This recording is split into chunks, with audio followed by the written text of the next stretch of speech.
If you are a farmer and you grow any type of animal, normally the cost of feed takes up to 70% of the production cost, which is quite a little bit higher. So as farmers, we need to actually reduce our cost of production. And how do we do that? We need to make our own protein.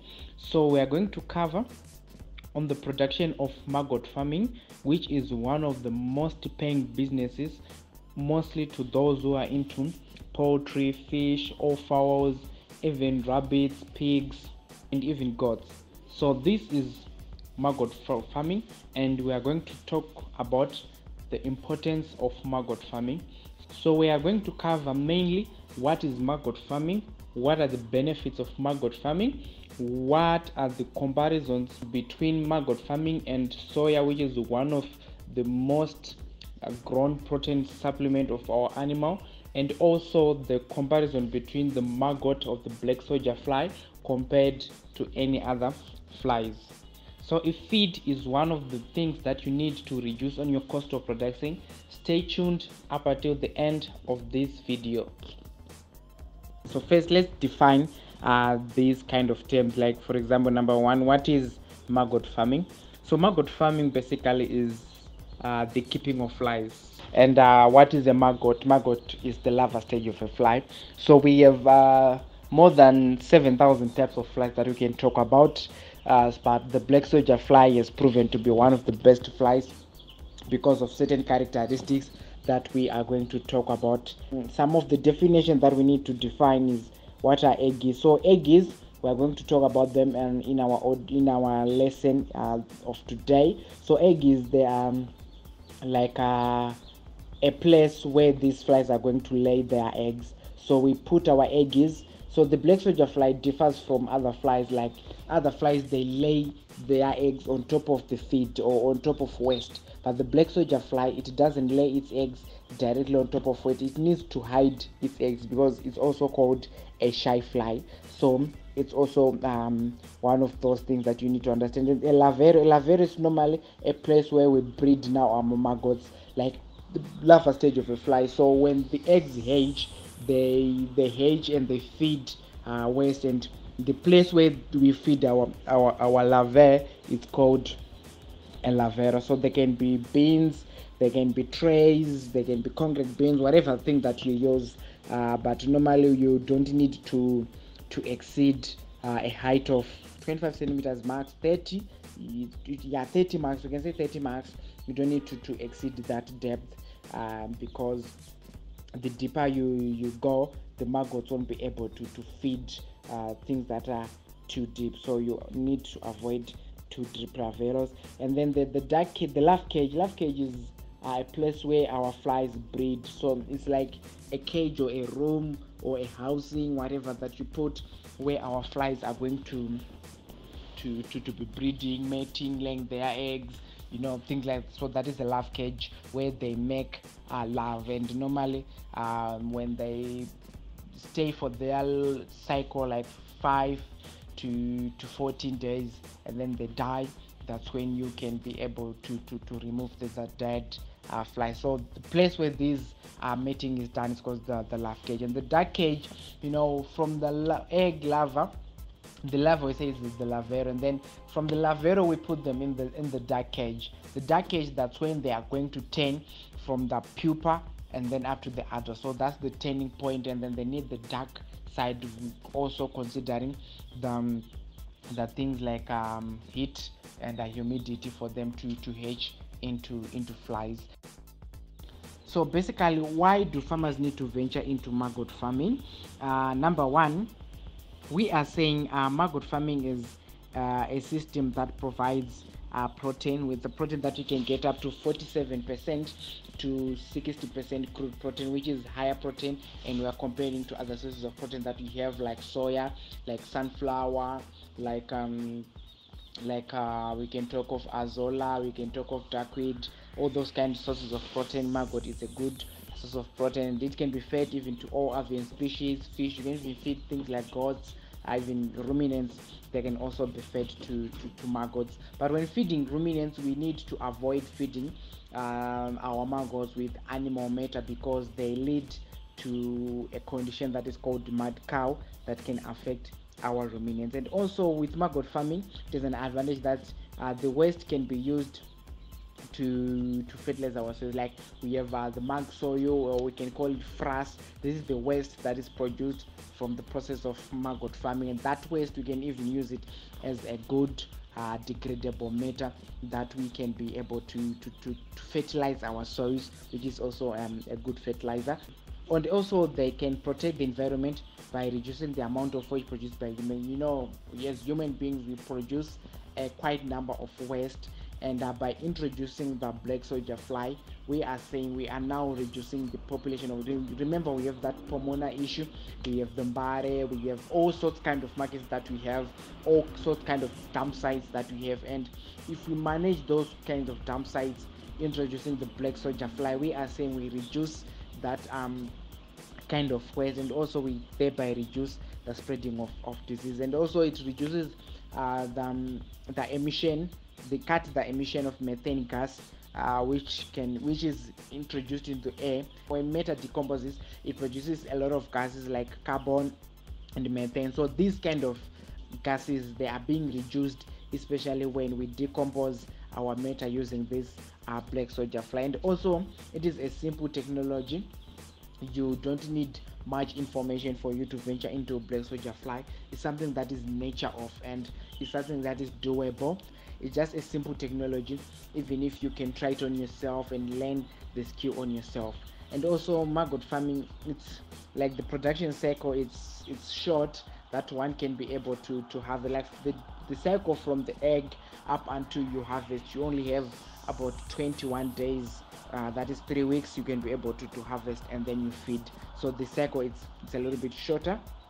And then also the output per unit area, it is a bigger output per unit area, because you can house a lot of flies on a small space.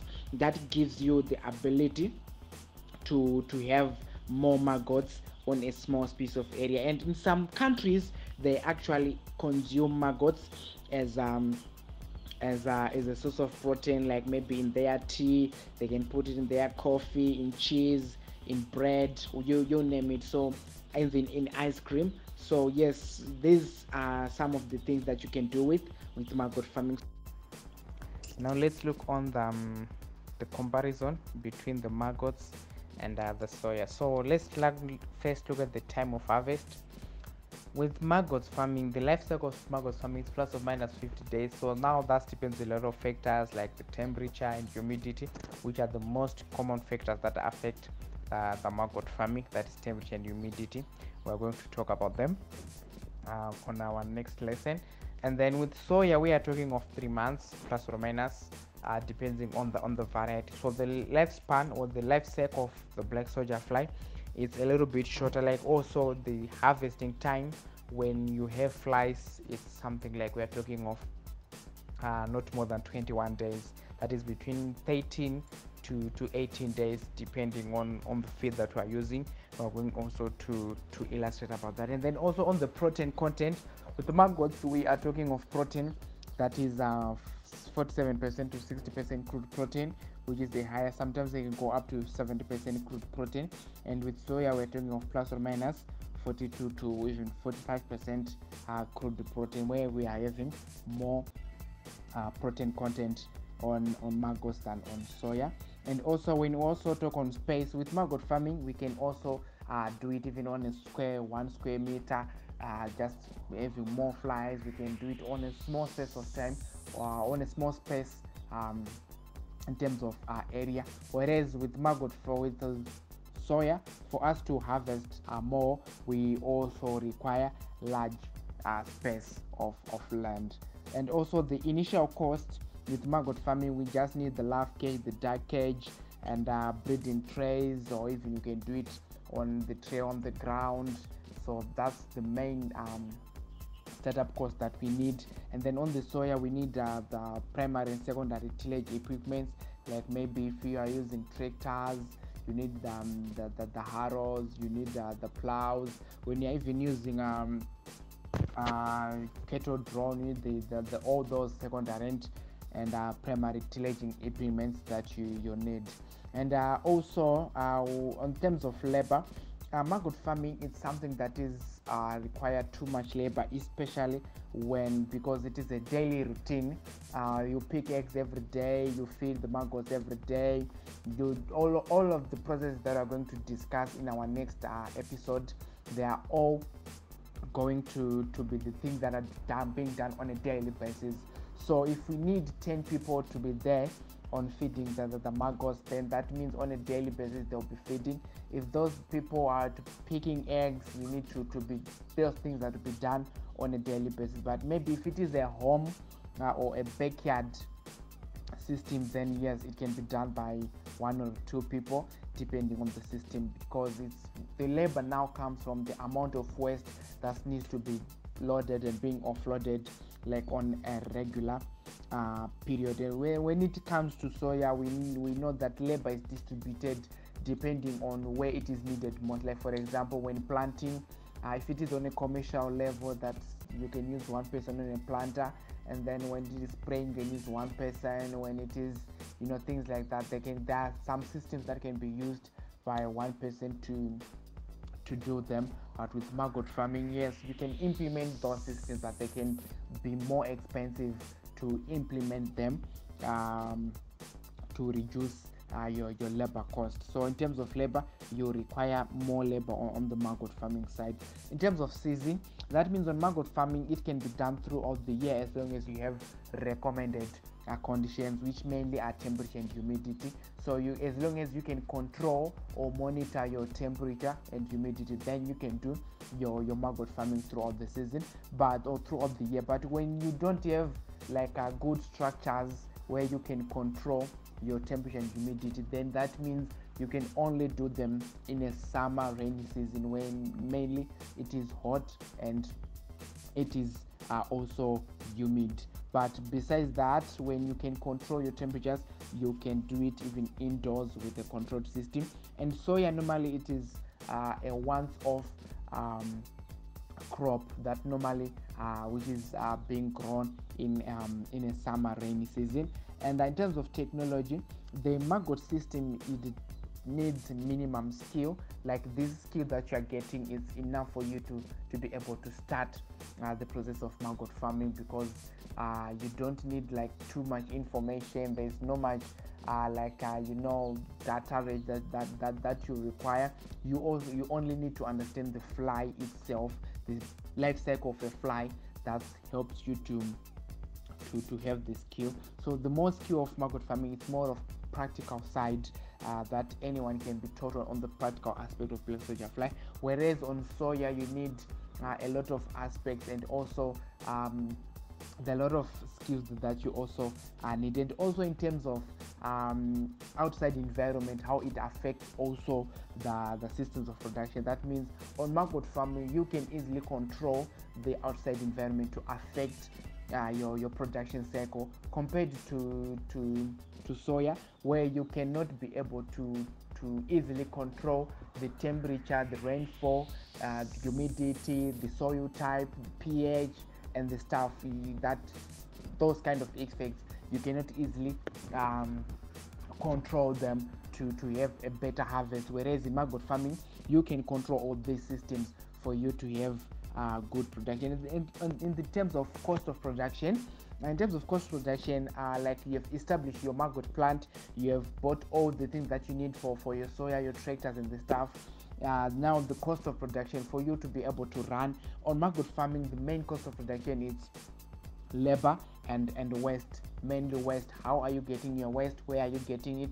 How are you transporting your waste from the site? You are getting your waste to the plant from your maggot. So that is the cost of production that you are going to get. And then on the soya, you need the fertilizers, you need the seed, you need the labor, the pesticide.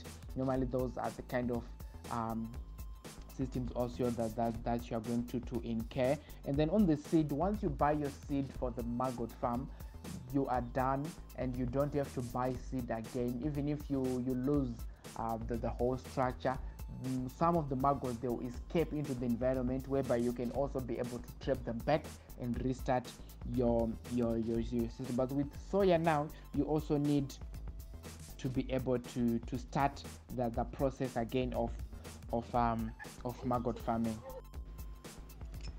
What's the difference between maggots from the black soldier fly and maggots from other flies? Yes, every fly is capable of producing maggots. Like we said, maggots is the larva stage of a fly, so that means every fly can give us maggots.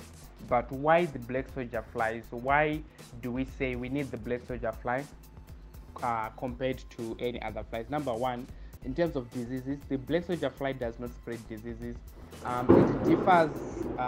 Don't worry about the background of the rains. It's kind of raining, so the black soldier fly, it does not spread diseases, while other flies, they can be able to spread diseases. So if you are a farmer who is into poultry farming, pig farming, whatever project that you are doing, suppose you don't need the black soldier fly as feed supplement, suppose you can also do this black soldier fly so that they can be on your area.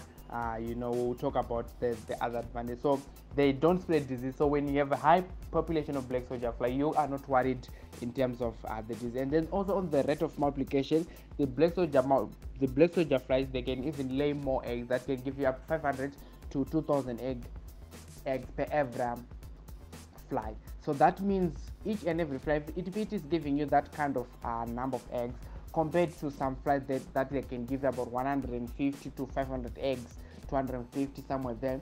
So they give you in terms of high population, in terms of their eggs. And you also talk of their size. It's not only about the number of eggs, but also because of the size. The black soldier fly, each pupa or each larva, it can weigh up to 1 gram. So imagine each fly giving you up to about 2000 eggs. So it means each fly can give you 2 kgs of pupa, compared to other flies that can give you tiny maggots and also few eggs. So that's another advantage of the black soldier fly. And also in terms of territorial, like we said, it doesn't spread diseases, so it also has that territorial habit that it can chase away other flies. It produces pheromones that helps to scare other flies, and you reduce the population of house flies, which are mostly responsible for the spread of diseases like the blowflies, the green flies, the bottle flies. They help in the spreading of diseases. So when you increase the population of the black soldier fly within your area, some automatically might escape from the larve cage, going into the environment. They multiply then naturally into the environment. Those pheromones that they produce, they help to scare away other flies, which means you can reduce the population of other flies. Let me give you an example. When you go to the local market, the Mbare Musika here in Zimbabwe, you definitely see that there is a low population of the houseflies in Mbare. But considering the waste that is in Mbare, if we take that same waste and put it at your place, at your house, you will discover that are going to have large numbers of flies that the neighbors are going to complain. But why do we have low population of flies in Mbare, considering the amount of waste that we have? It's because of the black soldier fly. There is a better number of black soldier flies in Mbare. That means those flies now you can be able to reduce the population of the house. That's why even cholera, typhoid, Mbare can be the last place you can get this kind of diseases, because of their ability of multiplication of the black soldier fly. And also the production cycle. Maggots are mainly have higher protein when they are turning from larva to pupa. That's when the protein is too much high. So you need to target that cycle, that space when they're about to turn from larva to pupa. So with the black soldier fly, the period it lasts even up to 3 days. That is, you can harvest your black soldier fly between day 15 to day 18, even up to day 21. You can harvest your black soldier flies. The protein will be still high. But when you now target the housefly, remember the life cycle of a housefly is about between 24 to 72 hours.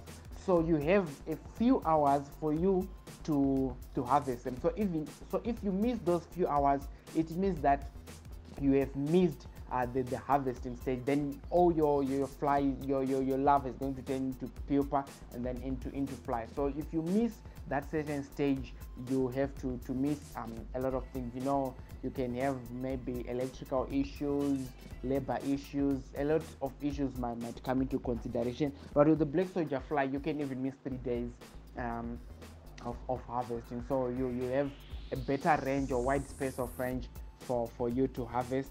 So that was our that was our yesterday's training.